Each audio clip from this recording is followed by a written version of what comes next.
Welcome back to our channel fintechs Guru. आप कैसे हैं? आई होप आप अच्छे में अच्छे रहना चाहिए। तो आज का टॉपिक है बजट 2026 में जीएसटी में किए गए बदलावों का घोषणा। अगर आप यूट्यूब चैनल पर देख रहे हैं तो चैनल को सब्सक्राइब कीजिएगा, वीडियो को लाइक एंड शेयर कीजिएगा, और फेसबुक पेज पर देख रहे हैं तो फेसबुक पेज को जरूर फॉलो करें। इंस्टाग्राम फिनांस बिल 2026 में central goods and services tax act 2026 यानी कि CGST एक्ट में कई महत्वपूर्ण संशोधन का प्रस्ताव दिया गया है, जिसका उद्देश्य कंप्लेंट्स को आसान बनाना और मुकदमेबाजी को कम करना और रिफंड और अपीलीकरण तंत्र में सुधार करना। अगर इससे रिलेटिव अगर आपके मन में कुछ सवाल चलता होगा तो आप कमेंट बॉक्स में आप कमेंट करेंगे तो आंसर करने का हम प्रयास करेंगे। जब तक विशेष रूप से अन्यथा उल्लेख न किया गया हो, ये संशोधन राज्य और केंद्र शासित प्रदेशों द्वारा इसी तरह के संशोधनों के साथ अधिसूचित होने की तारीख से लागू होंगे। मुख्य रूप से इसका 5 पॉइंट है। Point number 1, amendment in section 15 close 3 post sale discount. GST के तहत 2026 की स्थिति के अनुसार CGST act section 15 close 3 post sale discount यानी कि सेल के बाद की डिस्काउंट तभी टैक्सेबल से बाहर की जा सकती है जब वह आपूर्ति से पहले के एग्रीमेंट में हो और प्राप्तकर्ता ITC का रिवर्सल किया गया हो। यह पुरानी कंडीशन यानी कि पूर्व एग्रीमेंट विवादों का कारण, लेकिन अब टैक्सेबल वैल्यू से डिस्काउंट के लिए अनुमतिक ITC रिवर्सल की पुष्टि के लिए चार्टर्ड अकाउंटेंट प्रमाण पत्र का अनिवार्य है। 2026 की स्थिति के अनुसार पोस्ट सेल डिस्काउंट जीएसटी कानून की सेक्शन 15 क्लोज 3 के अनुसार सेल के बाद दिए गए डिस्काउंट को टैक्सेबल वैल्यू से घटाया जा सकता है, लेकिन इसके लिए कुछ कठोर कंडीशन का पालन करना होता है। पुरानी और वर्तमान 2026 में मुख्य शर्तें हैं यानी कि कंडीशन है। अनुबंध एग्रीमेंट डिस्काउंट की शर्त आपूर्ति यानी कि सप्लाई से पहले या उस समय के एग्रीमेंट में मौजूद होनी चाहिए। लिंकेज डिस्काउंट विशेष इनवॉइस से जुड़ा होना चाहिए। ITC रिवर्सल डिस्काउंट के अनुपात में खरीदार को ITC का रिवर्सल करना होगा। विवाद का कारण क्या है? अक्सर व्यापारी सेल के बाद बिना पहले तय किए गए समझौते के भी डिस्काउंट देते हैं, जिस पर टैक्स अधिकारी विवाद करते और टैक्स लाभ लेने से मना कर देते थे। 2026 में नवीनतम प्रावधान और सुधार एज पर 2026 अपडेट। CA प्रमाण पत्र यानी कि CA या CMA सर्टिफिकेट 26 जून 2024 के सर्कुलर 212 26 जून 2024 के सर्कुलर 212 के आधार पर यह पुष्टि करने के लिए खरीदार ने ITC रिवर्स कर दिया। अब CA और CMA प्रमाण पत्र यानी कि सर्टिफिकेट महत्वपूर्ण है। प्रमाण पत्र की इसमें क्रेडिट नोट स्टेटमेंट, संबंधित इनवॉइस संख्या और रिवर्स की गई ITC की राशि शामिल होनी चाहिए। फिनांस क्रेडिट नोट यदि एग्रीमेंट लिंकेज और ITC रिवर्सल हो तो आपूर्ति बिना GST के वित्तीय यानी कि फिनांस क्रेडिट नोट जारी कर सकता है, लेकिन उसे टैक्सेबल वैल्यू से कम नहीं किया जा सकता है। अब इसका एक निष्कर्ष हम बताने जा रहे हैं कि सेल के बाद की डिस्काउंट पर GST की छूट पाने के लिए एग्रीमेंट या इनवॉइस में पहले नियम यानी कि पीरियड एग्रीमेंट और खरीदार द्वारा ITC का रिवर्सल अब भी सबसे महत्वपूर्ण कड़ी है। संशोधन पेश किया गया फिनांस बिल 2026 सेक्शन 137 1 फरवरी 2026 से संसद में पेश किए गए केंद्रीय बजट वित्तीय बिल 2026 में जीएसटी कानून जैसे कि सीजीएसटी एक्ट 2017 के अंतर्गत कई बदलावों का प्रस्ताव किया गया है, जिसमें क्लोज 137 अत्यंत महत्वपूर्ण है। यह क्लोज सेल के बाद मिलने वाली डिस्काउंट यानी कि पोस्ट सेल डिस्काउंट से संबंधित है। वित्तीय फिनांस बिल 2026 से क्लोज 137 के तहत प्रमुख संशोधन सीजीएसटी एक्ट सेक्शन 15 में बदलाव। पुराना नियम क्या था? लॉ बिक्री के बाद मिलने वाली छूट यानी कि पोस्ट सेल डिस्काउंट को केवल तभी मान्यता मिलती थी जब वह पहले से हुई समझौते यानी कि एग्रीमेंट से जुड़ी हो और विशिष्ट इनवॉइस से लिंक हो। नया प्रस्ताव अब इसे क्लोज 137 अब इसे डॉक्यूमेंट आधारित मॉडल से ट्रांजैक्शन आधारित मॉडल में बदल दिया गया है। व्यापार अनुकूलित में बदलाव। यह बदलाव अनुपालन यानी कि कंप्लेंट्स को आसान बनाने का टैक्स पेयरों के लिए मुकदमेबाजी को कम करने के लिए लाया गया है। सेल के बाद डिस्काउंट पर क्या असर होगा?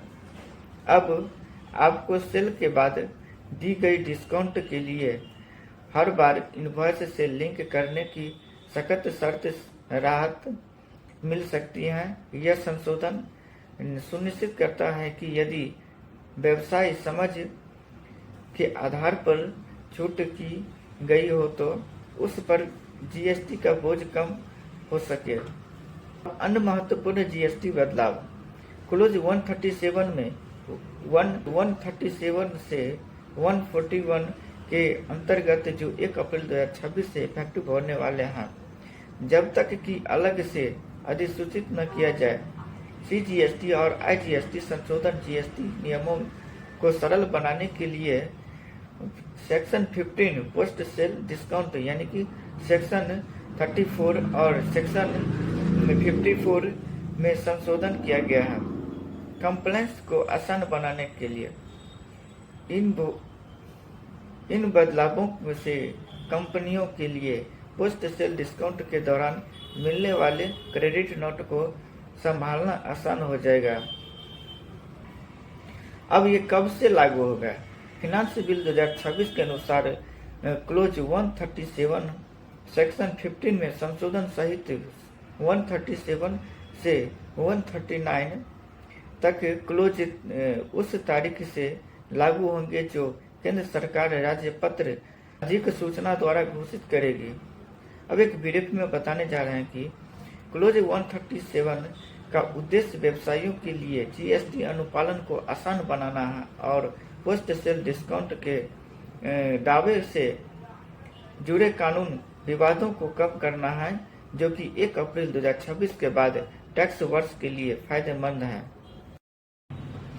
1 फरवरी 2026 को केंद्रीय बजट यानी कि यूनियन बजट 2026 में घोषित जीएसटी नियमों के तहत पोस्ट सेल डिस्काउंट यानी कि बिक्री के बाद मिलने वाली डिस्काउंट को प्री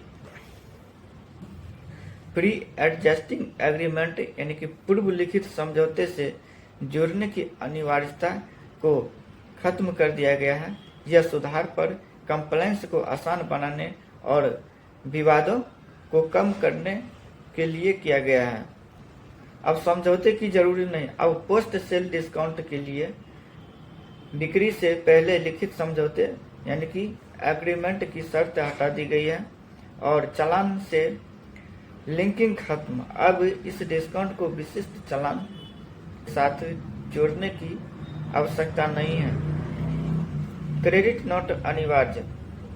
यदि विक्रेता पोस्ट सेल डिस्काउंट देना चाहता है तो उसे जीएसटी एक्ट सेक्शन 34 के तहत क्रेडिट नोट जारी करना होगा और आईटीसी का उल्टा यानी कि रिवर्स। यदि डिस्काउंट प्राप्त करने वाले खरीदार यानी कि रिसिपेंट को उस छूट के बराबर इनपुट टैक्स क्रेडिट आईटीसी को रिवर्स कम करना अनिवार्य होगा। अब इसका मतलब क्या है? पहले यदि कोई मैन्युफैक्चरिंग यानी कि डीलर को साल के अंत में टारगेट पूरा करने पर डिस्काउंट देता था तो उसे साबित करना पड़ता था कि यह डिस्काउंट पहले से तय समझौते का हिस्सा थी। अब यदि कोई डिस्काउंट बाद में भी दिया जाता है तो वह मान्य होगा। बस एक विक्रेता के क्रेडिट नोट जारी होगा और दूसरा खरीदार ने आईटीसी रिवर्स किया हो। अब इसका बेनिफिट क्या होगा? यह व्यवसाय को आसान यानी कि इजी ऑफ डूइंग बिजनेस बनाता है, विशेष रूप से डिस्ट्रीब्यूटर यानी कि डीलर मॉडल में, और सालाना डिस्काउंट वैल्यू रिबेट और प्रदर्शन आधारित प्रोत्साहन पर होने वाली कानूनी विवाद कम होंगे। यह संशोधन 1 अप्रैल 2026 से इफेक्टिव होने की संभावना है, जो कि फाइनेंस बिल 2026 के तहत आता है।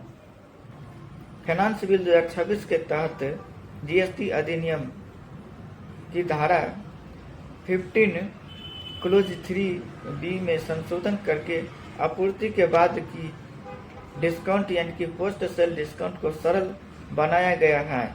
अब यदि आपूर्ति यानी कि सप्लायर क्रेडिट नोट जारी करता है तो रिसिपेंट को संबंधित इनपुट टैक्स क्रेडिट आईटीसी को रिवर्स करना अनिवार्य होगा।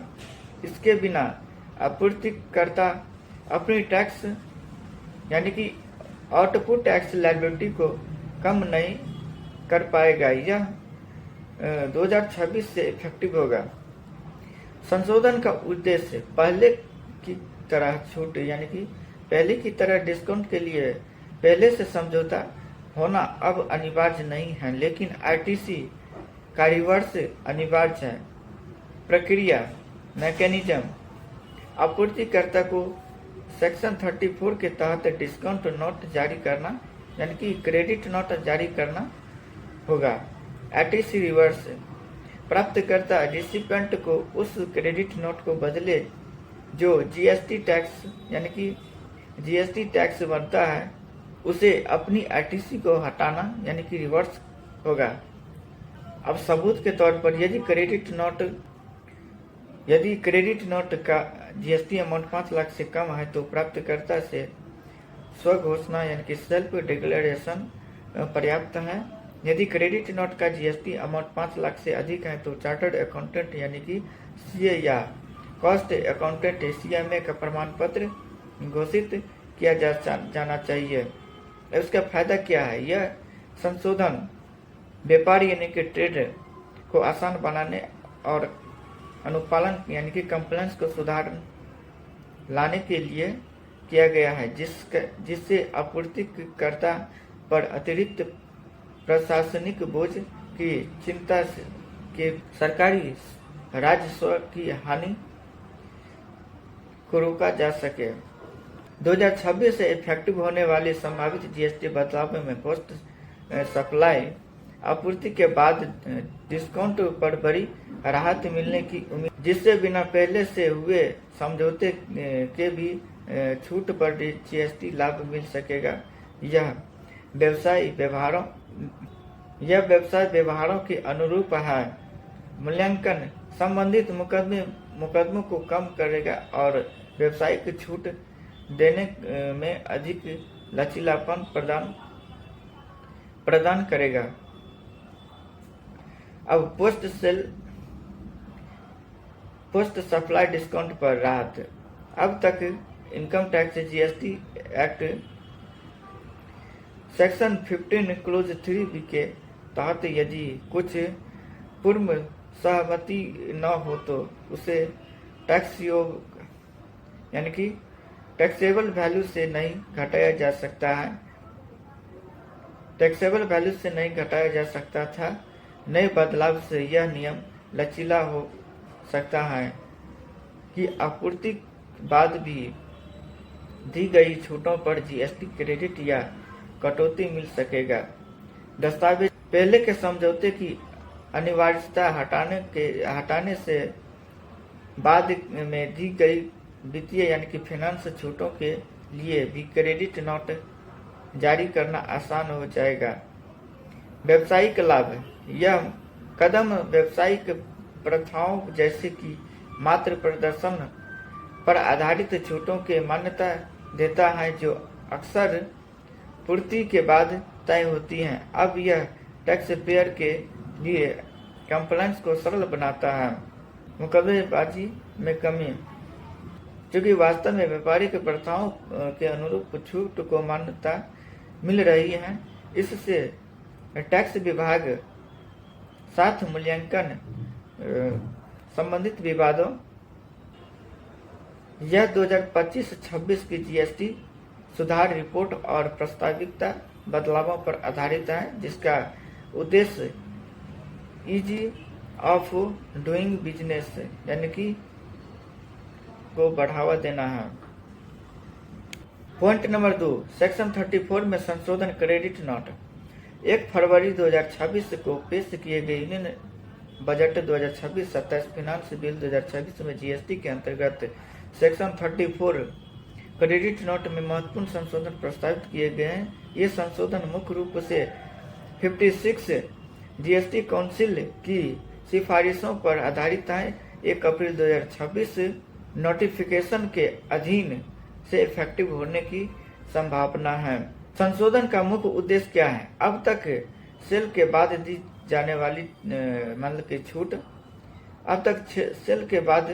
जाने वाली छूट पोस्ट सेल डिस्काउंट पर जीएसटी कम करने के लिए कड़े नियम थे, जिसमें पहले से समझौता यानी कि एग्रीमेंट होना जरूरी था। 2026 के संशोधन का मुख्य उद्देश्य पोस्ट सेल डिस्काउंट के लिए क्रेडिट नोट जारी करने की प्रक्रिया को आसान बनाना और टैक्स विवादों को कम करना है। सेक्शन 34 क्लोज 1 में संशोधन: फाइनेंस बिल 2026 के अनुसार सेक्शन 34 क्लोज 1 में विशिष्ट शब्द जोड़ा गया है। नया प्रावधान: अब आपूर्तिकर्ता यानी कि सप्लायर न केवल माल की वापसी या कमी के बदले बल्कि सेक्शन 15 क्लोज 3B के तहत उल्लेखित छूट यानी कि पोस्ट डिस्काउंट के लिए भी क्रेडिट नोट जारी कर सकते हैं।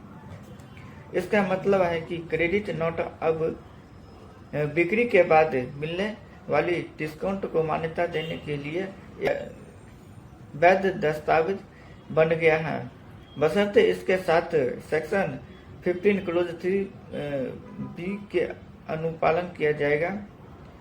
सेक्शन 15 क्लोज 3B के साथ लिंकेज: संशोधन नियम अनुसार पोस्ट सप्लाई डिस्काउंट। पुराने नियम में डिस्काउंट का उल्लेख आपूर्ति के समय एग्रीमेंट होना अनिवार्य था। 2026 का नया नियम अब यह अनिवार्य नहीं है डिस्काउंट एग्रीमेंट में पहले से लिखित हो, लेकिन सप्लाई को क्रेडिट नोट जारी करना होगा और प्राप्तकर्ता यानी कि रिसिपेंट को इस छूट के अनुपात और इनपुट टैक्स क्रेडिट यानी कि आईटीसी को रिवर्स करना होगा। अब व्यवसाय पर क्या इफेक्ट पड़ेगा? ईयर एंड डिस्काउंट से वर्ष के अंत में दी जाने वाली वैल्यू छूट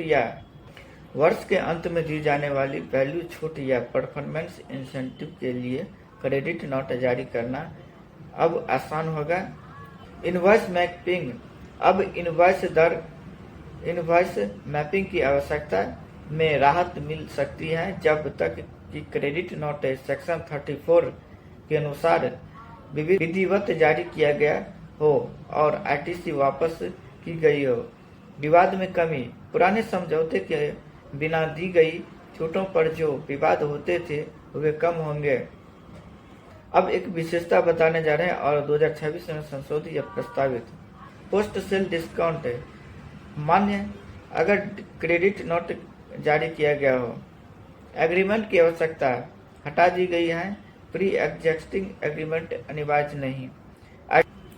आईटीसी का क्या होगा? खरीदार यानी कि प्रोपोर्शनेट आरटीसी रिवर्स करना होगा। कानून आधार पर सेक्शन 34 में स्पष्ट रूप से जोड़ा गया है। इफेक्टिव तिथि क्या होगा? 1 अप्रैल 2026 से। अब एक निष्कर्ष बताने जा रहे हैं कि 2026 का संशोधन क्रेडिट नोट की प्रक्रिया को सरल बनाता है, लेकिन खरीदार के लिए आरटीसी वापस करना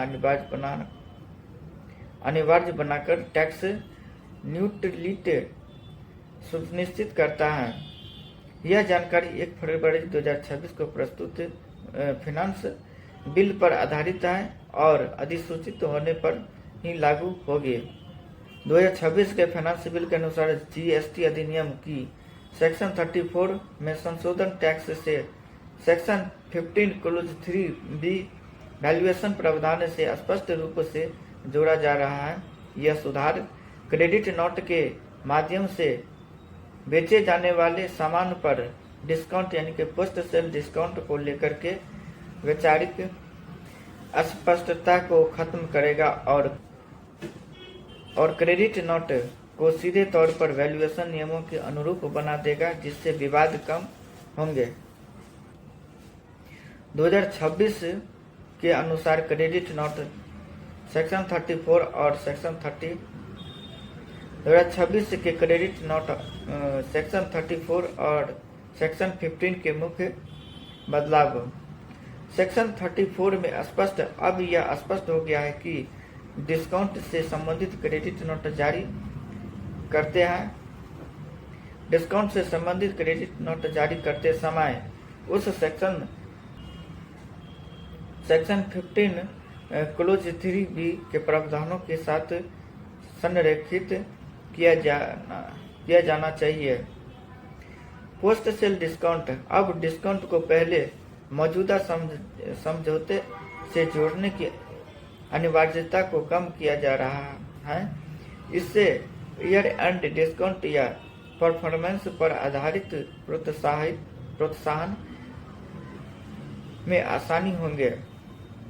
आरटीसी रिवर्सल। यदि सप्लायर सेक्शन 34 के तहत क्रेडिट नोट जारी करता है तो प्राप्तकर्ता रिसिपेंट को उसके अनुरूप इनपुट टैक्स क्रेडिट को रिवर्स करना होगा। कम विवाद। सेक्शन 34 के तहत क्रेडिट नोट और सेक्शन 15 क्लोज 3 के वैल्यूएशन प्रावधानों के बीच विसंगतियों को दूर करने के लिए किया गया है। यह संशोधन टैक्स डिस्प्यूटर को कम करेगा। व्यवहारिक इफेक्ट। अब वित्तीय व्यावसायिक credit note, finance commercial credit note और टैक्स क्रेडिट नोट यानी कि के बीच का अंतर स्पष्ट होगा। यदि टैक्स कम किया जाता है तो आरटीसी रिवर्स अनिवार्य है। यह नियम 2026 के बाद टैक्स वर्ष को कंप्लायंस और अधिक यह नियम 2026 के बाद टैक्स वर्ष के अनुपालन यानी कि कंप्लायंस को अधिक सुव्यवस्थित और पारदर्शित बना देना। Amendment introduce finance bill 2026 close 138।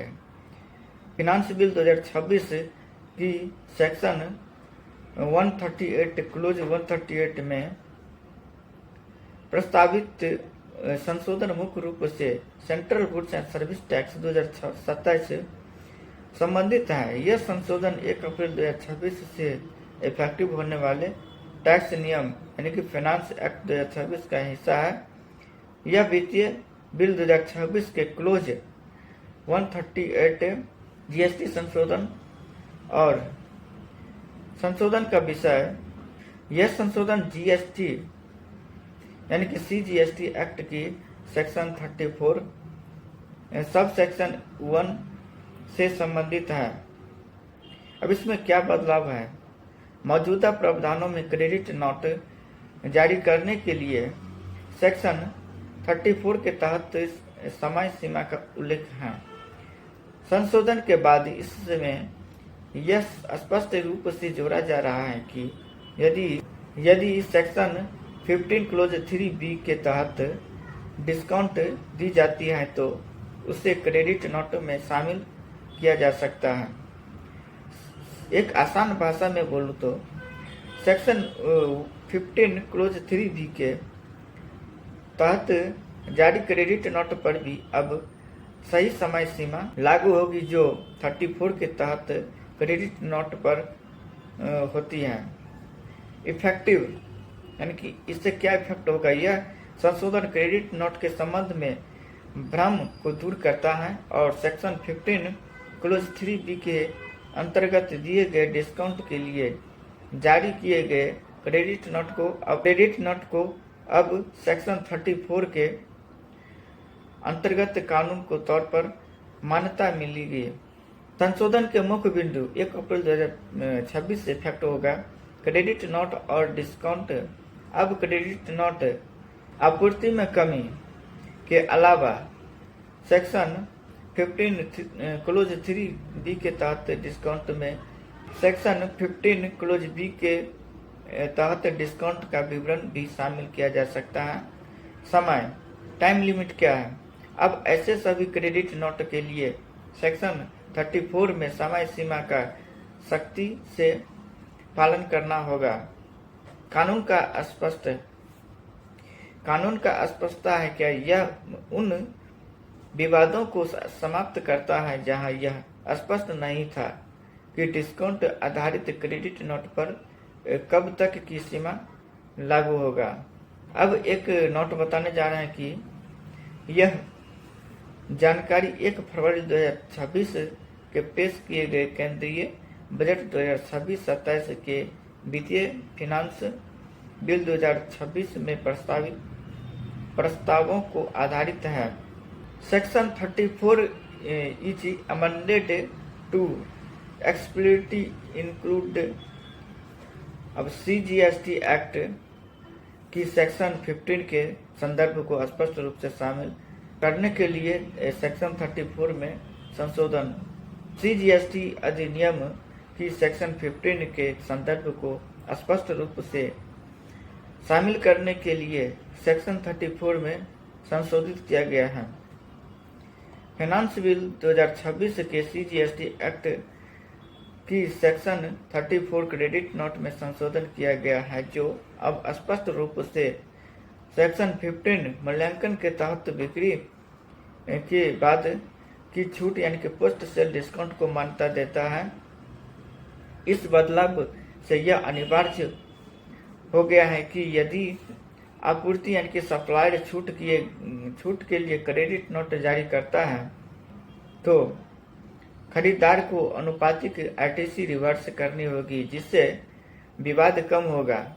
यानी कि 2026 में सेक्शन 34 और 15 के 2026 में सेक्शन 34 और 15 में मुख्य संशोधन।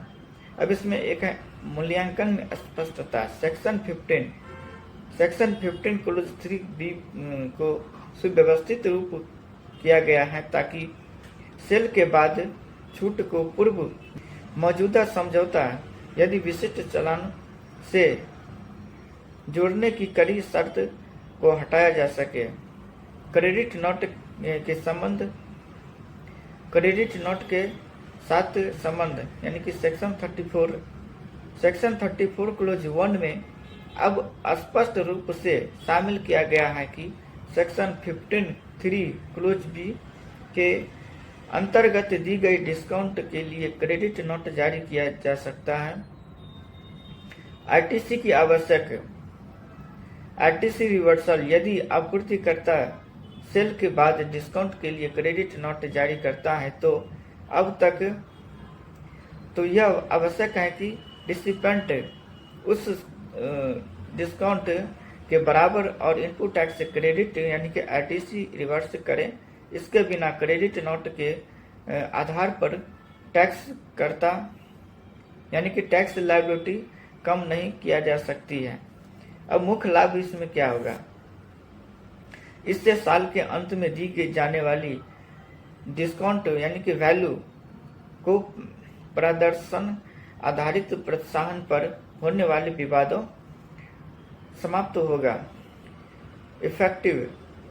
यह परिवर्तन 2026 से इफेक्टिव हो रहा है, जो कंप्लायंस को आसान बनाएगा और टैक्स तटस्थता बनाए रखेगा। पोस्ट सेल डिस्काउंट में वैधता मजबूत होना, यानी कि पूर्व अनुबंध की अनिवार्यता खत्म। अब सेल के बाद दिए जाने वाले डिस्काउंट जैसे ईयर एंड वैल्यू डिस्काउंट के लिए पहले से एग्रीमेंट होने की शर्त को हटा दिया जाएगा और इनवॉइस से लिंक करने की शर्त में ढील। अब डिस्काउंट के विशेष इनवॉइस से जोड़ना अनिवार्य नहीं है। क्रेडिट नोट का सीधा लाभ, यदि सप्लाई क्रेडिट नोट जारी करता है और प्राप्तकर्ता यानी कि रिसिपेंट उस पर आईटीसी रिवर्स करता है तो उसे कानूनी मान्यता मिल गई है। ऑडिट और असेसमेंट में विभागीय आपत्तियां कम होना। कानून स्पष्टता, सेक्शन 34 क्लोज 1 में संशोधन करके यह स्पष्ट कर दिया गया है कि सेक्शन 15 क्लोज 3D के तहत पोस्ट सेल डिस्काउंट के लिए क्रेडिट नोट जारी किए जा सकते हैं। लिगेशन में कमी, पुराने कानून में प्री एग्रीमेंट शर्त यानी कि कंडीशन को लेकर के बहुत विवाद थे। अब स्पष्टता से ऑडिट के समय अधिकारियों द्वारा इन डिस्काउंट को अस्वीकार करने की संभावना कम हो गई है। क्रेडिट नोट सुदृढ़ीकरण, अब यह स्पष्ट किया गया है कि यदि क्रेडिट नोट सेक्शन 34 के प्रावधानों के अनुसार जारी किया गया है तो आईटीसी का रिवर्स हुआ है तो वे वैध माना जाएगा। मुख्य परिवर्तन क्या है? Section 15 close 3B post sale discount अब बिना प्री एग्रीमेंट कॉन्ट्रैक्ट के भी स्वीकार किया जाएगा बशर्ते क्रेडिट नोट जारी हो और आईटीसी रिवर्स हो। सेक्शन 34 क्लोज 1 क्रेडिट नोट जारी करने के लिए विशिष्ट इनवॉइस लिंकेज की जगह केवल क्रेडिट नोट की वैधता पर जोर दिया गया है। आईटीसी रिवर्सल, अगर सप्लायर क्रेडिट नोट के जरिए टैक्स घटाता है और प्राप्तकर्ता को अनुपालन यानी कि आईटीसी को रिवर्स करना होगा। यह संशोधन 50 जीएसटी काउंसिल की सिफारिश पर आधारित है और 1 अप्रैल 2026 से इफेक्टिव है। पॉइंट नंबर 3, सेक्शन 54 क्लोज 6 में संशोधन, इन्वर्टेड ड्यूटी स्ट्रक्चर के लिए प्रोविजनल रिफंड पूर्व प्रावधान।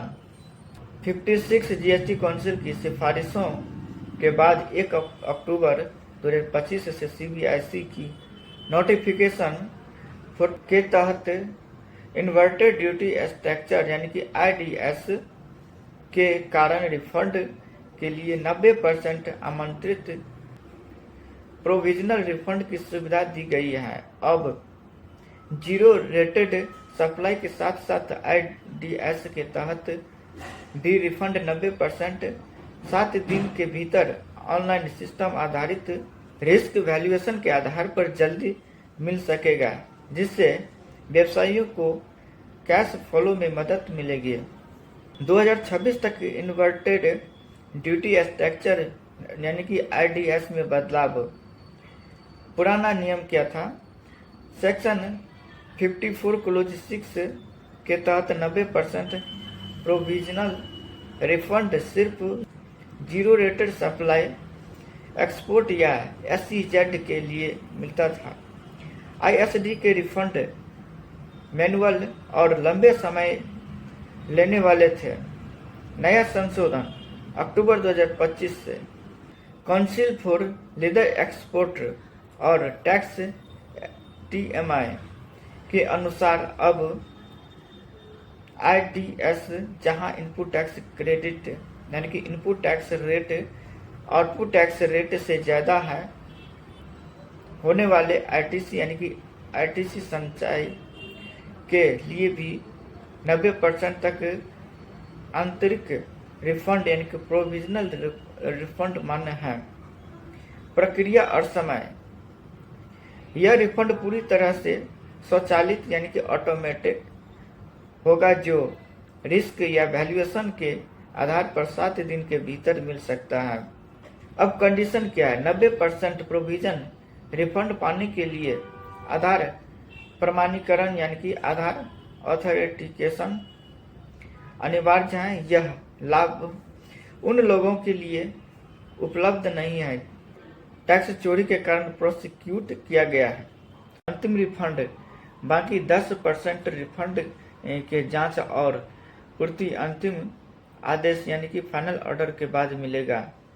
Amendment introduce finance bill 2026 close 39 संशोधन पेश किया गया यानी कि फाइनेंस बिल 2026 क्लोज 39 वित्तीय बिल यानी कि फाइनेंस बिल 2026 में प्रस्तुत प्रमुख संशोधन क्लोज 139 का विवरण। ये बदलाव 1 अप्रैल 2026 से इफेक्टिव होंगे जो 2026 और 27 के टैक्स वर्ष यानी कि असेसमेंट ईयर प्रीवियस ईयर 2025-26 से लागू होंगे।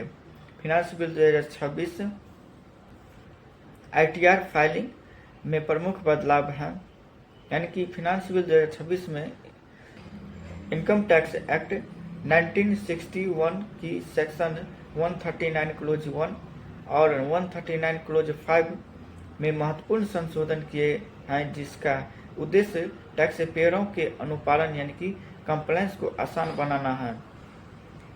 ITR रिटर्न यानी कि ITR income tax return filing की समय सीमा ड्यू डेट में बदलाव 139 क्लोज 1 व्यापार और पेशे से होने वाली इनकम वाले मामलों में यदि आपके खातों का ऑडिट यानी कि अकाउंट को ऑडिट आवश्यक नहीं है जो कि समय सीमा बढ़ा दिया गया है। नॉन ऑडिट बिजनेस ट्रस्ट के लिए पहले 31 जुलाई की सीमा को बढ़ा करके 31 अगस्त कर दिया गया है। नॉन यानी कि नौकरी पेशे वाले के लिए ITR 1 ITR 2 फाइलिंग करने वाले व्यक्तियों के लिए समय सीमा 31 जुलाई की होगी। ट्रांसफर प्राइसिंग मामलों के लिए 30 नवंबर की समय सीमा निर्धारित की गई है। संशोधन रिटर्न की समय सीमा में विस्तृत सेक्शन संशोधित रिटर्न की समय सीमा को विस्तृत सेक्शन 139 क्लोज 5 संशोधन रिटर्न की अंतिम तिथि। अब आप अपना संशोधन रिटर्न असेसमेंट ईयर यानी कि असेसमेंट वर्ष की 31 मार्च तक फाइलिंग कर सकते हैं। पहले क्या था 31 दिसंबर था। और विलंबित संशोधन रिटर्न पर फीस यदि आप संशोधित रिटर्न 31 मार्च से यानी कि 31 दिसंबर के बाद यदि आप संशोधित रिटर्न 31 दिसंबर के बाद लेकिन 31 मार्च से पहले फाइलिंग करते हैं तो आपको 1000 रुपया इनकम यानी कि 5000 से कम होने पर या 5000 इनकम 5000 से अधिक होने पर का अतिरिक्त शुल्क देना होगा। और अन्य संबंधित प्रमुख बदलाव क्या है? शेयर बायबैक से प्राप्त इनकम और शेयर धारकों के हाथों में कैपिटल गेन के रूप में टैक्सेबल योग होंगे। विदेशी संपत्ति खुलासा योजना छोटे करदाताओं के लिए 6 महीने की एक विशेष खिड़की खोली जाएगी ताकि वे बिना भारी पेनल्टी के अपनी घोषित विदेशी संपत्ति घोषित कर सके यानी कि TDS रेट में कटौती। ओवरेज टूर पैकेज और LRS के तहत शिक्षा चिकित्सा के लिए TDS रेट को घटा करके फ्लैट 2% कर दिया गया है। महत्वपूर्ण नोट एक बताने जा रहे हैं कि यह संशोधन मुख्य रूप से असेसमेंट ईयर 26-27 से इफेक्टिव और यह संशोधन मुख्य रूप से असेसमेंट ईयर 26-27 से इफेक्टिव होंगे और 1 अप्रैल 2026 से एक नए इनकम टैक्स अधिनियम यानी कि इनकम टैक्स एक्ट 2025 का भी प्रस्ताव है जिसके तहत फॉर्म्स को सरल बनाया जा रहा है। अंतिम रिफंड के प्रावधानों को उल्टे शुल्क ढांचे के उत्पन्न होने वाले रिफंड तक बढ़ाया गया है। फाइनेंशियल ईयर 26-27 के लिए केंद्रीय बजट फाइनेंशियल बिल 2026 के प्रस्तावों के अनुसार इन्वर्टेड ड्यूटी स्ट्रक्चर यानी कि आरडीएस के कारण उत्पन्न होने वाले जीएसटी रिफंड के लिए 90% अंतिम रिफंड की सुविधा शुरू कर दी गई है। यह पहले केवल 0 रेट आपूर्ति तक ही सीमित था। यहाँ 2026 की नई टैक्स व्यवस्था यानी कि 2026 में नई टैक्स रिजीम का विस्तृत inverted duty structure 90% provisional refund मुख्य क्या बदलाव हुआ है। जीएसटी कानून यानी कि सीजीएसटी एक्ट सेक्शन 54 में संशोधन के माध्यम से इन्वर्टेड ड्यूटी स्ट्रक्चर के तहत जमा हुई इनपुट टैक्स क्रेडिट यानी कि आरटीसी पर 90% का प्रोविजनल रिफंड अब स्वीकृत है। इफेक्टिव डेट यह प्रावधान 1 अप्रैल 2026 से फाइनेंस बिल 2026 का हिस्सा है। सीबीआईसी ने पहले 1 अक्टूबर 2025 निर्देश 6/2025 जीएसटी से इसे प्रणाली आधारित जोखिम मूल्यांकन के तहत लागू किया था। अब इसका उद्देश्य क्या है? इन्वर्टेड ड्यूटी स्ट्रक्चर जहां कच्चे माल जैसे कि जीएसटी रेट तैयार अब इसका उद्देश्य क्या है? इन्वर्टेड ड्यूटी स्ट्रक्चर जहां कच्चे माल पर जीएसटी रेट तैयार माल से अधिक है के कारण व्यवसाय की वर्किंग कैपिटल यानी कि कार्यशील पूंजी ब्लॉक हो जाती है। यह नया प्रावधान कार्यशील पूंजी को तुरंत ऑनलाइन करने में मदद करता है। अब 90% का नियम कुल दावा यानी कि कुल क्लेम की गई रिफंड 90% तुरंत अस्थायी रूप से जारी किया जाता है और शेष 10% सत्यापन के बाद यानी कि वेरिफिकेशन के बाद जारी किया जाता है। ऑटोमेशन रिफंड प्रक्रिया प्रणाली स्वचालित कम जोखिम वाले करदाताओं को त्वरित रिफंड। इन्वर्टेड ड्यूटी स्ट्रक्चर यानी कि आरडीएस क्या है? जब इनपुट टैक्स कच्चे माल पर जीएसटी की रेट आउटपुट टैक्स यानी कि तैयार माल की जीएसटी रेट से अधिक होती है तो उसे इन्वर्टेड ड्यूटी स्ट्रक्चर कहा जाता है।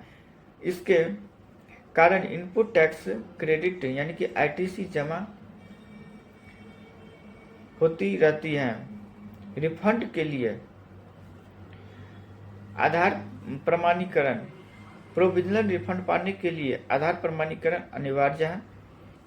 इनपुट का उपयोग यह रिफंड केवल इनपुट यानी कि रॉ मटेरियल पर लागू होता है। इनपुट सर्विस या कैपिटल गुड्स पर नहीं होती है। रिटर्न फाइलिंग रिफंड आवेदन करने से पहले सभी रिटर्न्स यानी कि जीएसटीआर 1 और जीएसटीआर 3 भी फाइलिंग होना चाहिए।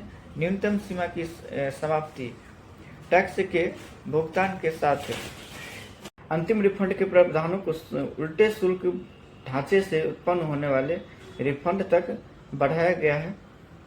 अब फाइनेंस ईयर यानी कि वित्त वर्ष 26-27 के लिए केंद्रीय बजट प्रस्तावों के अनुसार इन्वर्टेड ड्यूटी स्ट्रक्चर के कारण उत्पन्न होने वाले जीएसटी रिफंड में 90% अंतिम रिफंड की सुविधा शुरू कर दी गई है। यह पहले केवल 0 रेटेड आपूर्ति तक सीमित थी। अब नई रिज्यूम 2026 की नई व्यवस्था का विस्तृत इन्वर्टेड ड्यूटी स्ट्रक्चर पर 90% प्रोविजनल रिफंड मुख्य। इसमें क्या हुआ बदलाव? जीएसटी कानून यानी कि सीजीएसटी एक्ट की सेक्शन जीएसटी कानून जीएसटी एक्ट की सेक्शन 54 में संशोधन के माध्यम से इन्वर्टेड ड्यूटी स्ट्रक्चर के तहत जमा हुआ इनपुट टैक्स क्रेडिट आईटीसी पर 90% तक की प्रोविजनल रिफंड और अस्वीकृत है। इफेक्टिव डेट यह प्रावधान 1 अप्रैल 2026 से फाइनेंस बिल 2026 का हिस्सा है और सीबीआईसी ने पहले 1 अक्टूबर 2025 यानी निर्देशांक 6/2025 जीएसटी से प्रणाली आधारित जोखिम मूल्यांकन के तत्काल लागू किया था। इसका उद्देश्य क्या था? इन्वर्टेड ड्यूटी स्ट्रक्चर, जहां कच्चे माल पर जीएसटी रेट तैयार माल से अधिक है। कारण वर्किंग कैपिटल यानी कि कार्यशील पूंजी ब्लॉक हो जाती है। यह नया नियम प्रावधान कार्यशील पूंजी को तुरंत ऑनलाइन करने में मदद करता है। 90% का नियम, कुल दावा की गई रिफंड राशि का 90% तुरंत अस्थायी रूप से जारी किया जाता है और शेष 10% अंतिम वेरिफिकेशन के बाद जारी किया जाता है। ऑटोमेशन रिफंड प्रक्रिया प्रणाली संचालित जोखिम मूल्य पर आधारित है, जिसका अर्थ है कम जोखिम वाले टैक्स पेयर यानी कि करदाताओं को त्वरित रिफंड। इन्वर्टेड ड्यूटी स्ट्रक्चर यानी कि IDS क्या है? जब इनपुट टैक्स यानी कि कच्चे माल पर जीएसटी की दर आउटपुट तैयार माल की जीएसटी की दर से अधिक होता है तो उसे इन्वर्टेड ड्यूटी स्ट्रक्चर कहा जाता है। इसके कारण इनपुट टैक्स क्रेडिट यानी कि ITC जमा होती रहती है। रिफंड का कंडीशन क्या है? आधार प्रमाणीकरण। प्रोविजनल रिफंड पाने के लिए आधार प्रमाणीकरण अनिवार्य है। इनपुट का उपयोग। यह रिफंड केवल रॉ मटेरियल पर लागू होता है, इनपुट सेवा या कैपिटल गुड्स पर नहीं होता है। Return filing. रिफंड आवेदन करने से पहले सभी रिटर्न जैसे कि GSTR 1, GSTR 3 भी फाइलिंग होना चाहिए। 2026 में अन्य रिफंड का सुधार हुआ है। न्यूनतम सीमा की समाप्ति। टैक्स के भुगतान के साथ माल के निर्यात के मामलों में 1000 की न्यूनतम सीमा यानी कि थ्रेशोल्ड हटा दी गई है, जिससे छोटे निर्यातक भी रिफंड ले सकेंगे। यह कदम विनिर्माण यानी मैन्युफैक्चरिंग, वस्त्र जैसे क्षेत्रों के लिए बहुत बड़ी राहत के रूप में आया है। अब 2026 के प्रमुख जीएसटी सुधार और उन प्रभाव यानी कि इफेक्टिव। आईडीएस के तहत निर्माताओं या आपूर्तिकर्ताओं के लिए तेज या तरल प्रोविजनल रिफंड। जिन मामलों में इनपुट पर जीएसटी दर आउटपुट से अधिक है, आईडीएस सरकार ने अब 90% प्रोविजनल रिफंड देने का फैसला किया है। तेज प्रक्रिया। रिफंड का दावा यानी कि रिफंड का क्लेम करने के बाद 7 दिनों के भीतर स्वीकृत करने का प्रस्ताव है, जिससे वर्किंग कैपिटल की समस्या कम होगी और वर्किंग कैपिटल ब्लॉक में कमी। सिस्टम आधारित प्रक्रिया। अब रिफंड प्रक्रिया को मैनुअल से हटा करके स्वचालित बना दिया गया है। Automation risk score. सिस्टम आधारित जोखिम मूल्यांकन के माध्यम से कम जोखिम आवेदनों का रिफंड तेजी से स्वीकृत होगा, जिससे वर्किंग कैपिटल फंसी नहीं रहेगी। उच्च इनपुट जीएसटी रेट वाले क्षेत्र के लिए महत्वपूर्ण राहत। कपड़ा फॉर्म और अन्य मशीन जैसे क्षेत्रों जहां इनपुट पर टैक्स ज्यादा है, उन्हें अपने इनपुट टैक्स क्रेडिट यानी कि आईटीसी का रिफंड पाने में आसानी होगी। अब अन्य प्रमुख बदलाव। 1000 रुपया की न्यूनतम सीमा समाप्त। निर्यातक अब 1000 से कम के रिफंड का क्लेम भी कर सकेंगे, जो पहले प्रतिबंधित था। एप्लीकेशन के सुधार। रिटर्न और रिफंड आवेदनों को कुरियर या पोस्ट ऑफिस के माध्यम से आसान बना दिया गया है। 28% और शेष की समाप्ति। 1 फरवरी 2026 से 28% का जीएसटी स्लैब खत्म किया जा सकता है, जिसे 40% तक ले जाने की बात है, लेकिन साथ ही 28% स्लैब रेट का अंत होगा। अब निष्कर्ष एक बता देना चाह रहा हूँ कि यह संशोधन करदाताओं यानी कि टैक्स पेयरों के लिए अनुकूल है, जो विशेष रूप से एमएसएमईएस, सूक्ष्म रूप और लघु उद्योगों के लिए नगद प्रवाह यानी कि कैश फ्लो में सुधार करेगा। यह रिफंड की प्रतीक्षा अवधि को कम करके व्यापार करने में आसानी को बढ़ावा देगा। ये बदलाव 56 जीएसटी परिषद की सिफारिश के अनुसार 2026 के बजट प्रस्तावों पर आधारित है और इन्हें आधिकारिक नोटिफिकेशन के साथ अमल में लाया गया है। एक डिस्क्लेमर बता देना चाह रहा हूँ कि यह बदलाव 56 जीएसटी परिषद की सिफारिश के अनुसार 2026 बजट प्रस्तावों पर आधारित है और इन्हें आधिकारिक नोटिफिकेशन के साथ अमल में लाया जाएगा। Amendment in section 54 close 14 threshold limit for refund sections, यानी कि 54 क्लोज 14 में संशोधन धन वापसी स्वीकृति के लिए प्रभावी प्रारंभिक सीमा। सेक्शन 54 क्लोज 14 में संशोधन धन वापसी स्वीकृति के लिए प्रारंभिक सीमा। अब point number 4, amendment in section 54 close 14 threshold limit for refund section, यानी कि सेक्शन 54 क्लोज 14 में संशोधन धन वापसी स्वीकृत के रूप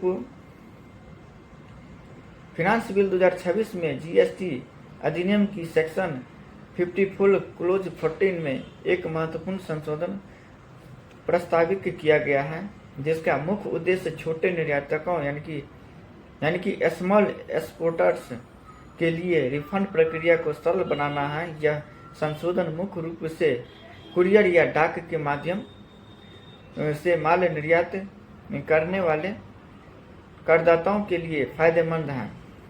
2026 से इफेक्टिव होने वाले इस संशोधन का विस्तृत सेक्शन 54 क्लोज 14 में प्रस्तावित संशोधन पुरानी सेक्शन 54 क्लोज 14 में प्रस्तावित संशोधन अब हम डिटेल से बताएंगे। पुरानी व्यवस्था, अब तक ये नियमों के अनुसार यह रिफंड की राशि 1000 से कम होती थी तो उसे मंजूरी नहीं दी जाती थी। संशोधन 2026 में फिनांस बिल 2026 के अनुसार टैक्स के भुगतान के साथ माल को निर्यातक के मामलों में 1000 की न्यूनतम सीमा यानी कि थ्रेशोल्ड लिमिट को हटा दिया गया है। अब क्या होगा? अब निर्यातकों को 1000 से कम राशि के रिफंड के लिए भी क्लेम करने और उसे प्राप्त करने की अनुमति होगी। संशोधन के मुख्य उद्देश्य और इफेक्टिव, छोटे निर्यातकों को राहत, छोटे और मध्यम यानी कि उद्योग, छोटे और मध्यम उद्यम यानी कि MSMEs जो अक्सर कुरियर के माध्यम से कम मूल्य की वस्तु भेजते हैं और उन्हें अब रिफंड मिलने की आसानी होगी। कुरियर या पोस्टल मोड के माध्यम छोटे छोटे शिपमेंट का निर्यात करते हैं। त्वरित रिफंड, इस बदलाव से प्रशासनिक बाधाएं कम होगी और एक्सपोर्ट विद पेमेंट यानी कि IGST के तहत रिफंड तेजी से संसाधित यानी कि प्रोसेस होंगे। अनुपालन में आसानी, आवश्यक रिजेक्शन कम होंगे और प्रक्रिया टैक्स पेयर फ्रेंडली बनेगी। पर ज्यादा टैक्स फाइनल प्रोडक्ट पर कम टैक्स से उत्पन्न रिफंड के लिए भी 90% तक अंतिम रिफंड का लाभ मिलेगा। अब लागू होने का तिथि क्या है? ये सभी परिवर्तन में 2026-27 के फिनांस वर्ष यानी कि वित्त वर्ष यानी आमतौर पर 1 अप्रैल 2026 या बजट द्वारा अधिसूचित तिथि से प्रभावी होने की संभावनाएं हैं। क्या अभी भी कोई सीमा लागू है?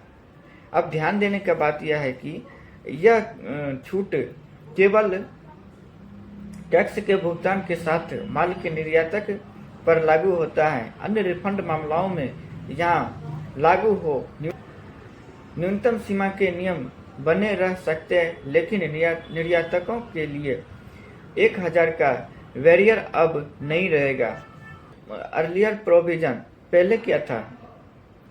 अब सेक्शन 54 क्लोज 14 में एक सीमा निर्धारित की गई है, जिसके नीचे रिफंड विशेष टैक्स के भुगतान के साथ निर्यात रिफंड को अलग तरीके से संसाधित किया जाएगा। यानी कि एक्सपोर्टर जीएसटी के फिनांस बिल 2026 से यानी कि 56 जीएसटी काउंसिल के प्रस्तावों पर आधारित के तहत जीएसटी यानी कि सीजीएसटी एक्ट की सेक्शन 54 क्लोज 15 में महत्वपूर्ण संशोधन किया गया है। 1 अप्रैल 2026 से इफेक्टिव होने की संभावना है। यह मुख्य रूप से छोटे निर्यातकों यानी कि एमएसएमईएस को लाभ पहुंचाने के लिए लाया गया है। यह पुराने और नए प्रावधानों यानी कि पूर्व प्रावधान अर्लियर प्रोविजन न्यूनतम सीमा थ्रेशोल्ड लिमिट सेक्शन 54 क्लोज 14 के अनुसार यदि रिफंड की दावा क्लेम अमाउंट 1000 से कम होती थी तो उसे सरकार द्वारा संसाधित प्रोसेस नहीं किया जाता था, चाहे वह निर्यात यानी कि exporter with payment of tax का वही मामला क्यों न हो।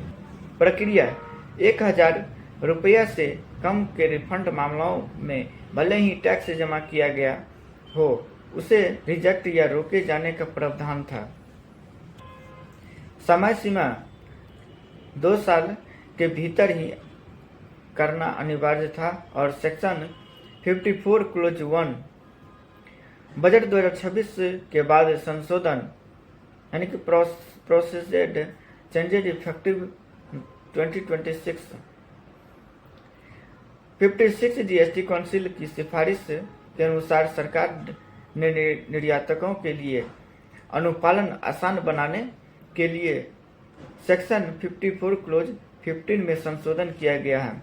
1000 रुपया की सीमा हटा दिया गया है। अब टैक्स भुगतान के साथ की गई वस्तुओं के निर्यात के मामलों में 1000 की न्यूनतम सीमा यानी कि थ्रेशोल्ड लिमिट लागू नहीं होगी। अब इससे प्रॉफिट क्या होगा? इससे कुरियर या पोस्टल मोड से माध्यम से कम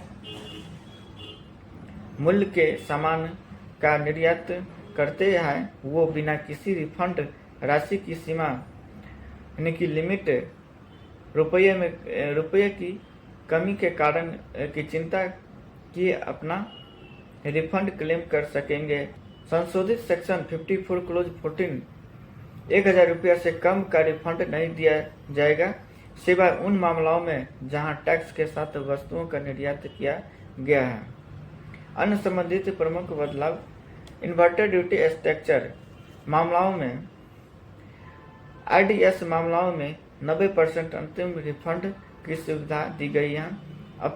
अपील ट्रिब्यूनल नेशनल या अपील अथॉरिटी के गठन तक पुराने प्राधिकरणों को ही अपील सुनने के लिए सशक्त किया गया है। मुख्य उद्देश्य छोटे निर्यातकों स्मॉल एक्सपोर्टर के लिए नकद प्रवाह कैश फ्लो में सुधार करना और फाइलों की संख्या कम करना। बजट 2026-27 1 फरवरी 2026 को पेश किया गया के अनुसार इनकम टैक्स और टैक्सेशन के क्षेत्र में कई पुराने प्रावधानों को बदला जा रहा है। इनकम टैक्स या कई टैक्सेशन के क्षेत्रों में कई पुराने प्रावधानों को बदला जा रहा है। पिछले प्रावधानों के कारण करदाता को प्रक्रियात्मक देरी और विसंगतियों का सामना करना पड़ रहा था, जिससे वह सुव्यवस्थित किया जा रहा है। 2026 से इफेक्टिव होने वाला इनकम टैक्स एक्ट में प्रक्रियात्मक बदलाव 2026 पुराना प्रावधान यानी कि earlier provision income tax return ITR के मैनुअल प्रोसेसिंग टैक्स कटौती यानी कि टीसीएस या टीडीएस के लिए टैक्स निर्धारित अधिकारी असेसिंग ऑफिसर पर निर्भरता और फॉर्म 15H जमा करने की जटिल प्रक्रिया के कारण देरी और विसंगति होती थी। 2026 में नया प्रावधान स्वचालित प्रक्रिया छोटे करदाताओं के लिए एक नियम आधारित स्वचालित प्रक्रिया शुरू किया जा रही है। निचली कटौती प्रमाण पत्र करदाता अब सीधे तौर पर कम शून्य टैक्स कटौती प्रमाण पत्र यानी कि लोअर इन डिडक्शन सर्टिफिकेट प्राप्त कर सकेंगे बिना आकलन अधिकारी के पास लंबी प्रक्रिया से गुजरे।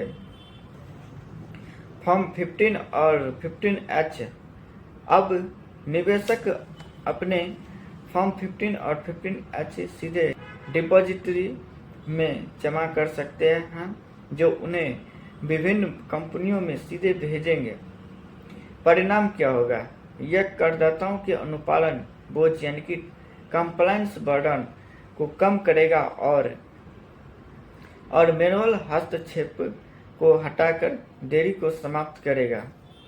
जीएसटी और अपीलीकरण प्रक्रिया।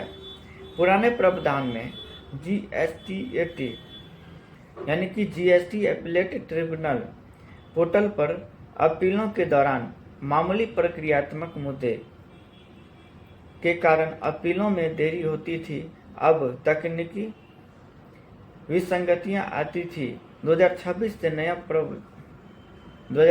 नया प्रावधान 20 जनवरी 2026 का कार्यकाल आदेश। 6 महीने की राहत। केवल महत्वपूर्ण दोष के उठाया जाएगा। मामूली प्रक्रियात्मक मुद्दे के लिए अपील को नहीं रोका जाएगा। डिजिटल प्रमाणन। जीएसटीएन सिस्टम द्वारा डिजिटल रूप से उत्पन्न दस्तावेज को प्रमाणित करने की आवश्यकता से छूट दी गई है। अन्य महत्वपूर्ण सुधार बजट 2026 में। करदाता अनुकूलन उपाय। टैक्स नियमों को सरल बनाने या रेड टेप से राहत की ओर शिफ्ट किया गया है। छोटे करदाताओं के लिए 15G और 15H। छोटे करदाताओं के लिए फॉर्म 15G और 15H एकांकिक कंपनियों के लिए एकाधिक कंपनियों में प्रतिभूतियां रखने वाले करदाताओं के लिए डिपॉजिटरी के माध्यम से फॉर्म 15G और 15H जमा करना आसान बनाया गया है। मुद्देबाजी में कमी। मूल्यांकन और दंड यानी कि पेनल्टी की कार्यवाही को एक समेकित आदेश के माध्यम से एकीकृत किया जा रहा है, जो समांतर मुद्दों को कम करेगा। एक निष्कर्ष बताने जा रहे हैं इसका। 2026 का बजट करदाता अनुकूल जो इजी ऑफ लिविंग को बढ़ावा देने के लिए पुराने मैनुअल और जटिल प्रावधानों को डिजिटल और स्वचालित प्रक्रियाओं से बदल रहा है, जिससे देरी और विसंगत कम होगी। Amendment introduce finance bill 2026 close 139। Tax के भुगतान के साथ भारत से बाहर निर्यात किए गए मामले में रिफंड क्लेम की मंजूरी के लिए प्रारंभिक सीमा हटा दिया गया है।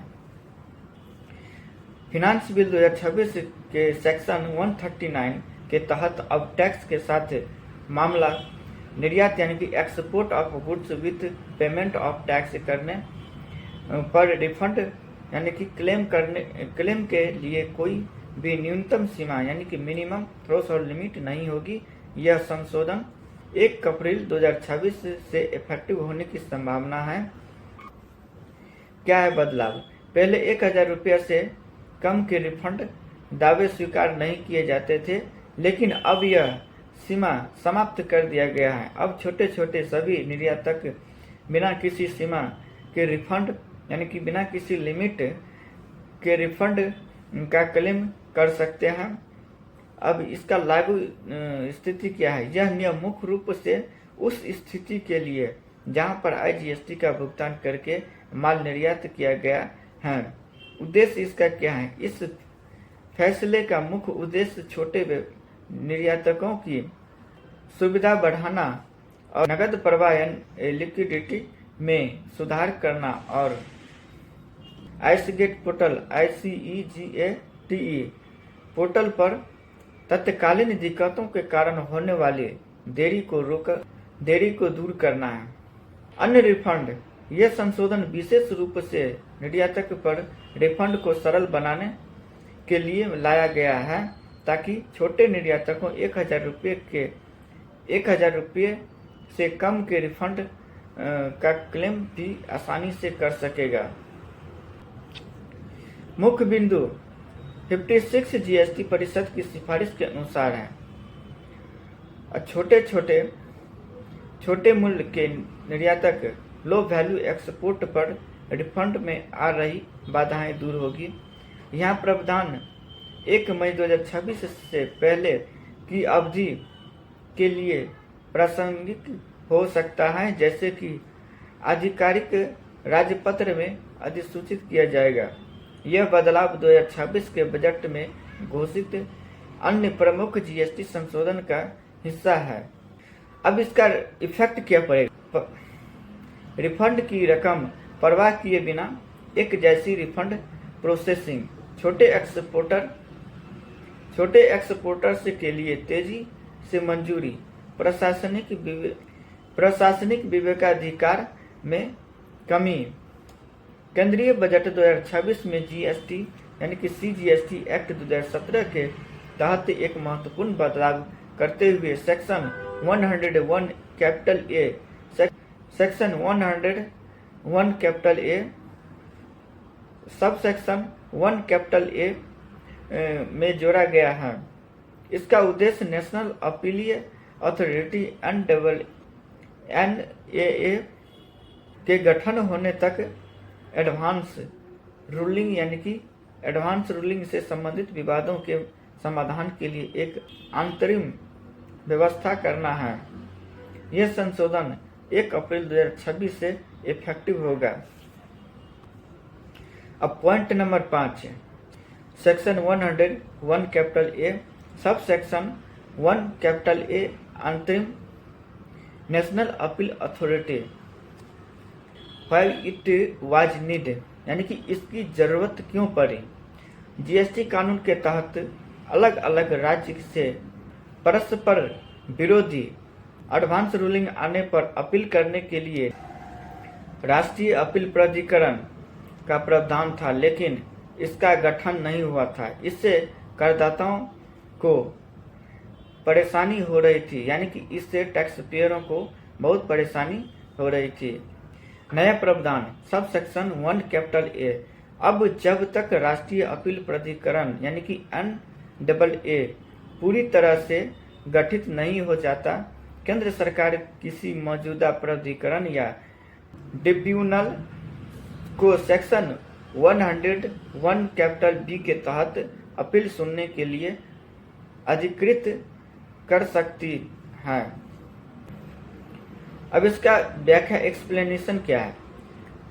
सब सेक्शन 1 कैपिटल A में स्पष्ट किया गया है कि मौजूदा प्राधिकरण में GST कानून के तहत कार्यरत ट्रिब्यूनल भी शामिल हो सकता है।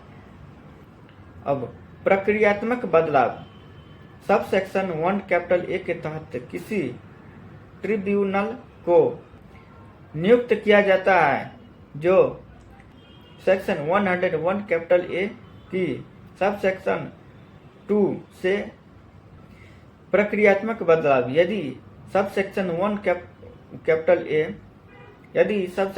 कैपिटल A के तहत किसी ट्रिब्यूनल को नियुक्त किया जाता है तो सेक्शन 101 कैपिटल A की सब सेक्शन 2 और 13 के समान प्रावधान जो अस्थायी NAA के लिए हैं उन पर लागू नहीं होंगे, जिससे अपील जल्दी निपट सके।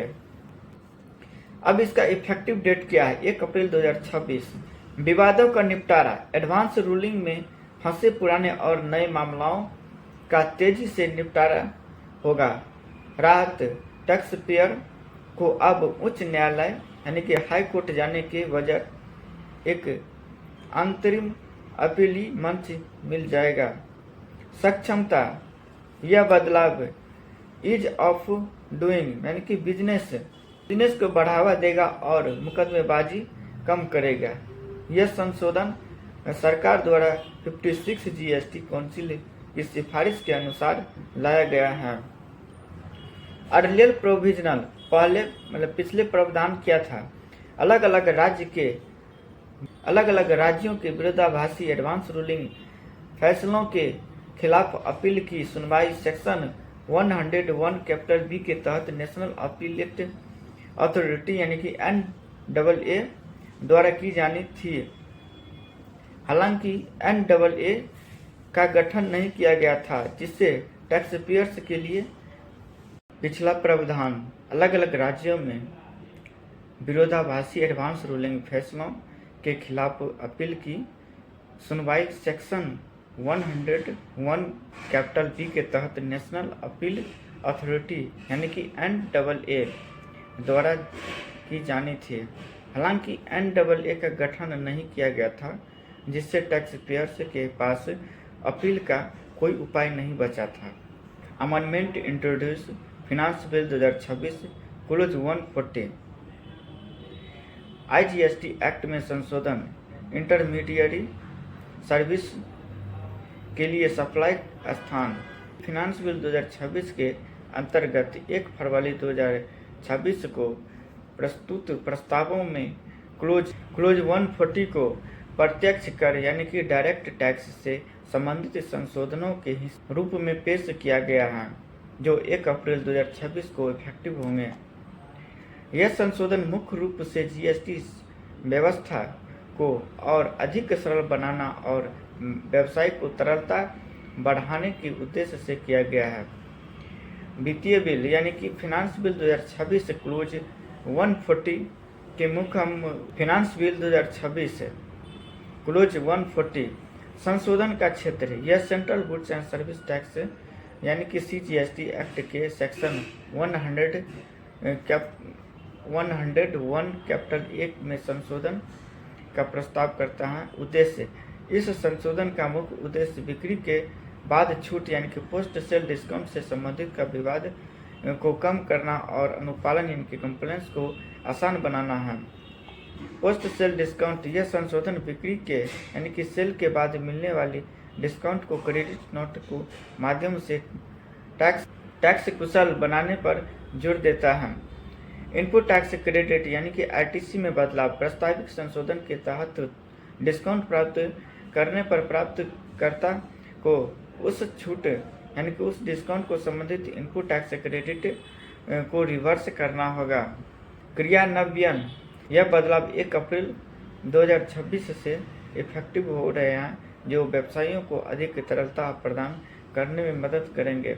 एक ब्रीफ में बताने जा रहे हैं कि यह संशोधन व्यवसाय के लिए GST प्रक्रियाओं को सुव्यवस्थित करता है, विशेष रूप से पोस्ट सेल डिस्काउंट के मामले में, ताकि टैक्स विवाद कम हो और काम करने की प्रक्रिया में आसानी हो। इसमें एक नया सेक्शन जोड़ा हुआ है 101 capital A close 1A। Central government को यह अधिकार देना कि वह NAA के गठन तक सेक्शन 101 कैपिटल B के तहत अपील सुनने के लिए किसी मौजूदा अथॉरिटी को नोटिफाई करें। जहां ऐसी अथॉरिटी को अधिकार दिया गया है, वहां सेक्शन 101 कैपिटल A के सब सेक्शन 2 और 13 लागू नहीं होंगे। एक स्पष्टीकरण यह साफ करता है कि मौजूदा अथॉरिटी में एक ट्रिब्यूनल भी शामिल है। इसका इफेक्टिव क्या होगा? लंबे समय से चली आ रही अपील में कमी दूर करता है, विरोधाभासी एडवांस रूलिंग का सामना कर रहे टैक्स पेयर्स को निश्चितता प्रदान करता है और GST के तहत विवाद समाधान तंत्र में सुधार करता है। IGST एक्ट में संशोधन इंटरमीडिएरी सर्विस के लिए सप्लाई स्थान का। बजट 2026-27 में IGST एक्ट की सेक्शन 13 क्लॉज 8B को हटाने विदेशी ग्राहक का स्थान माना जाएगा। इस निर्यात यानी कि एक्सपोर्ट ऑफ सर्विस मानकर जीरो रेटेड किया जाएगा। 2026 में इंटरमीडिएरी सर्विस पर GST में बदलाव। मूलभूत परिवर्तन यानी कि फंडामेंटल चेंज। 2026-27 के फाइनेंस बिल IGST एक्ट की सेक्शन 13 क्लॉज 8B को हटाने का प्रस्ताव है। यह सेक्शन पहले इंटरमीडिएरी सर्विस के लिए आपूर्ति यानी सप्लायर का स्थान आपूर्ति का स्थान यानी कि भारत मानती थी, जिससे उसे 18% GST लगता था, जिससे उस पर 18% GST लगता था। नया नियम। अब सामान्य नियम सेक्शन 13 क्लॉज 2 के अनुसार इंटरमीडिएरी सर्विस का स्थान सेवा प्राप्त करने वाले का स्थान माना जाता है। सेवा प्राप्त करने वाले जैसे रिसिपेंट हो गया या फॉरेन विदेशी क्लाइंट हो गया का स्थान माना जाएगा। निर्यातक का दर्ज जीरो रेटेड सप्लाई। चूंकि विदेशी क्लाइंट भारत से बाहर हैं, इसे इंटरमीडिएरी सर्विस अब एक्सपोर्ट ऑफ सर्विस की श्रेणी में आएगी, जिस पर GST नहीं लगेगा। Zero rated. व्यापार पर प्रभाव यानी कि व्यापार पर प्रभाव। भारतीय फर्मों में stock brokers, agents, service provider जो विदेशी कंपनियों को सर्विस देते हैं, उसके लिए अब 18% का बोझ खत्म हो जाएगा। कंडीशन क्या है? यह लाभ तभी मिलेगा जब सर्विस के भुगतान कन्वर्टिबल फॉरेन एक्सचेंज या भारत में अनुमेय भारतीय रुपया में प्राप्त हो। अब इसका फायदा क्या होगा? इससे भारतीय सेवा निर्यातकों यानी सर्विस एक्सपोर्टर को बड़ी राहत मिलेगी और अनचाहे GST मुकदमेबाजी कम होगी। यह प्रस्तावित बदलाव केंद्रीय और राज्य GST कानूनों यानी कि CGST एक्ट और SGST एक्ट के साथ अधिसूचित होने पर प्रभावी होंगे। यह प्रस्तावित बदलाव केंद्रीय और राज्य GST कानूनों यानी कि CGST और SGST के साथ अनुसूचित होने की प्रभावी होंगे। अर्लियर प्रोविजन 2026 से इफेक्टिव होने वाले बदलावों के अनुसार IGST एक्ट 2017 की सेक्शन 13 क्लॉज 8B के तहत मध्यवर्ती सेवाओं के लिए आपूर्ति का स्थान यानी कि प्लेस ऑफ सप्लाई अब सप्लायर का स्थान नहीं बल्कि प्राप्तकर्ता यानी कि रिसिपेंट का स्थान माना जाएगा। 56 GST परिषद ने इस क्लॉज को हटाने की सिफारिश की है, जिससे यह सेवा अब निर्यात यानी कि एक्सपोर्ट के रूप में मान्य होगी और इन पर GST का बोझ कम होगा। अब इसका 2026 में प्रमुख बदलाव है। पुराना नियम सेक्शन 13 क्लॉज 8B के अंतर्गत यदि कोई भारतीय broker agent section 13 clause 8B के अंतर्गत यदि कोई भारतीय ब्रोकर एजेंट विदेशी क्लाइंट को सेवा देता था तो भी आपूर्ति यानी कि आपूर्ति का स्थान भारत सप्लायर का स्थान माना जाता था। इससे यह निर्यात नहीं माना जाता था और इस पर 18% IGST लगता था। अब नया नियम 2026 में प्रस्तावित सरकार ने इस बाध्यकारी प्रावधान को हटाने का निर्णय लिया है। अब यदि प्राप्तकर्ता यानी कि क्लाइंट भारत के बाहर है तो आपूर्ति का स्थान भी भारत के बाहर माना जाएगा। निर्यातक का लाभ। इस बदलाव के बाद इन सेवाओं को यानी कि एक्सपोर्ट के रूप में मान्यता मिलेगी। इससे भारतीय मध्यवर्ती सेवा प्रदाता जैसे कि ITBPO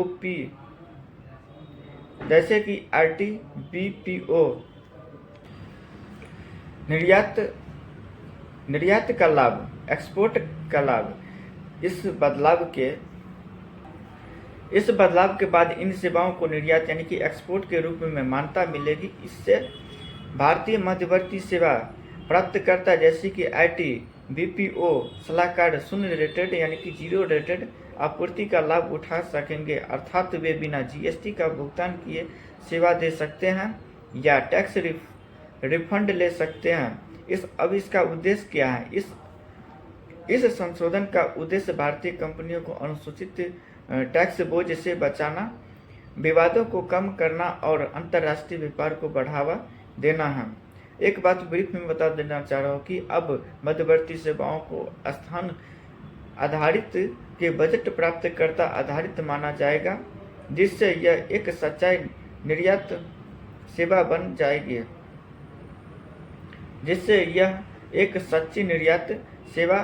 बन जाएगी। इस डीमिंग फिक्शन की वजह से भारत से विदेशी क्लाइंट्स को दी जाने वाली इंटरमीडिएट सर्विस को भारत में टैक्सेबल माना जाता था। ऐसी सेवाओं का एक्सपोर्ट नहीं माना जाता था, जिससे GST लायबिलिटी और काफ़ी मुकदमेबाजी होती थी। Amendment introduce finance bill 2026 close 141 1 फरवरी 2026 को प्रस्तुत केंद्रीय बजट और फिनांस बिल 2026 क्लोज 141 यानी कि indirect tax GST IGST act 2017 से संबंधित है, जो कि भारतीय बिचौलियों को बड़ी राहत प्रदान करता है। यहाँ फिनांस बिल 2026 के क्लोज 141 के प्रमुख 1 अप्रैल 2026 से ये इफेक्टिव होंगे और फिनांस बिल 2026 से क्लोज 141 IGST एक्ट में संशोधन। यह संशोधन एकीकृत माल और सेवा टैक्स अधिनियम यानी कि टैक्स एक्ट 2017 IGST एक्ट 2017 की सेक्शन 13 क्लोज 8B से संबंधित है। पुरानी व्यवस्था क्या थी?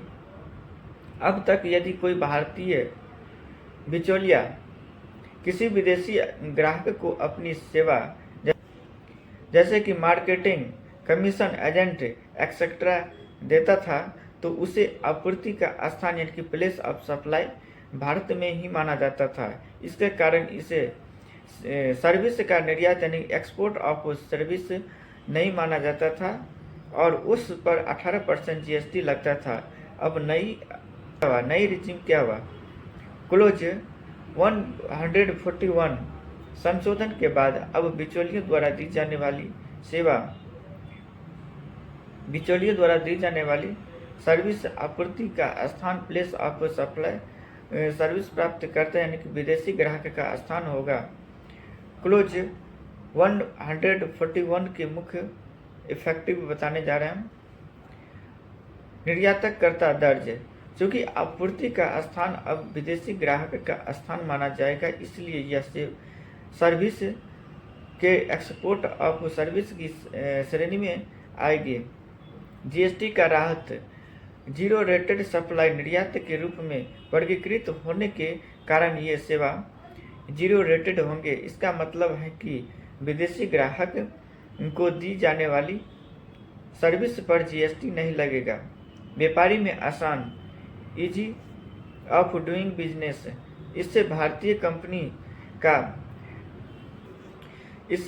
कंपनी का फ्रीलांसरों को जो विदेशी ग्राहकों के लिए काम करते हैं उसके मशीन उनके कमीशन फी पर लगाने वाले GST की मुक्ति मिलेगी।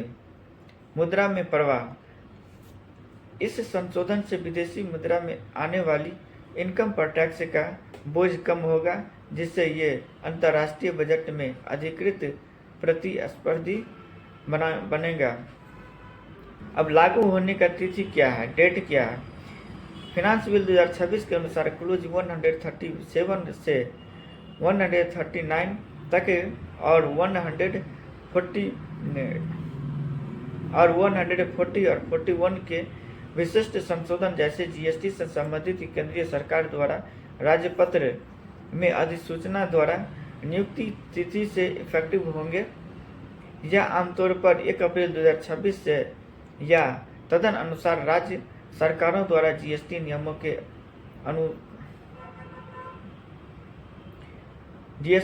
के अनुसमर्थ के बाद लागू होगा। अन्य महत्वपूर्ण जानकारी टीसीएस में कटौती। विदेशी टूर पैकेज के लिए टीसीएस रेट में 5 से 20% घटा करके 2% कर दिया गया है।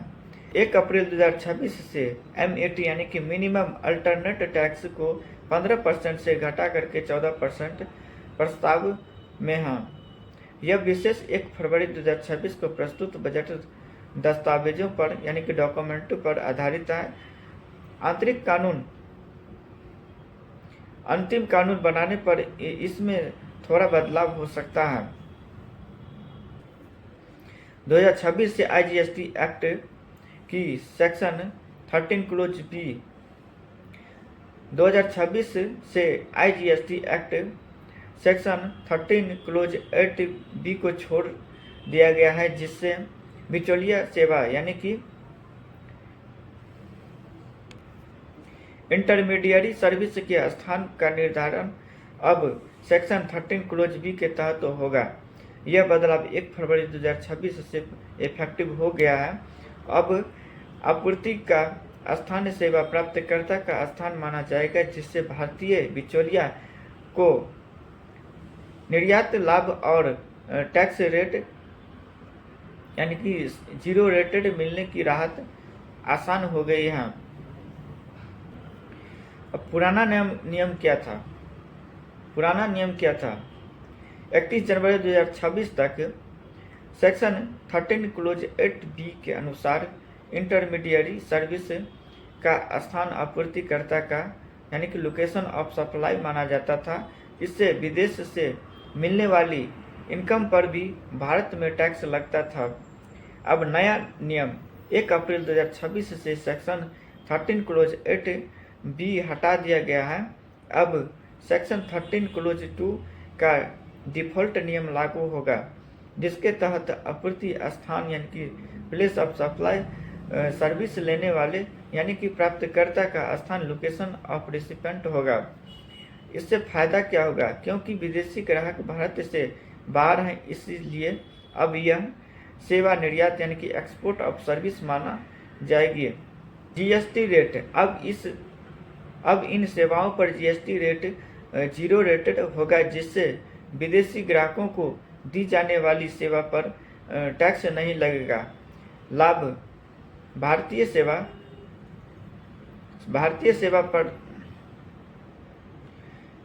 सेवा प्रदाता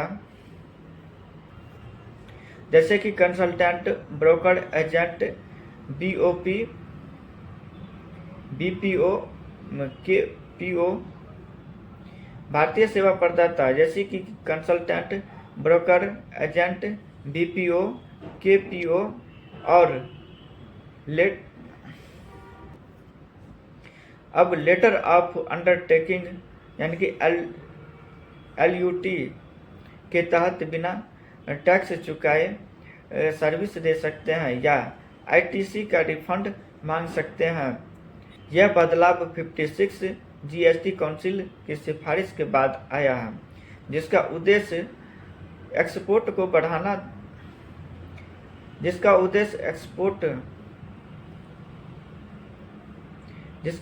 निर्यात को बढ़ावा देना और मुकदमेबाजी को कम करना है। इसका इफेक्टिव और व्यवहारिक लाभ विदेशी क्लाइंट को दी जाने वाली इंटरमीडियरी सर्विस को अब सेवाओं का एक्सपोर्ट माना जाएगा, बशर्ते अन्य शर्तों पूरी हो। ऐसी क्रॉस बॉर्डर इंटरमीडियरी सर्विस पर आमतौर पर जीएसटी दे नहीं होगा। Service exporters service exporter, consultant, agent और फैसिलिटेटर्स को सर्विस राहत। इंटरमीडिएट सर्विस पर लंबे समय से चल रहे मुकदमे खत्म होने की उम्मीद है। आई होप आप समझ गए होंगे बजट 2026 में जीएसटी की बदलाव की घोषणा है। मिलते हैं नेक्स्ट वीडियो में। Thanks for watching this video.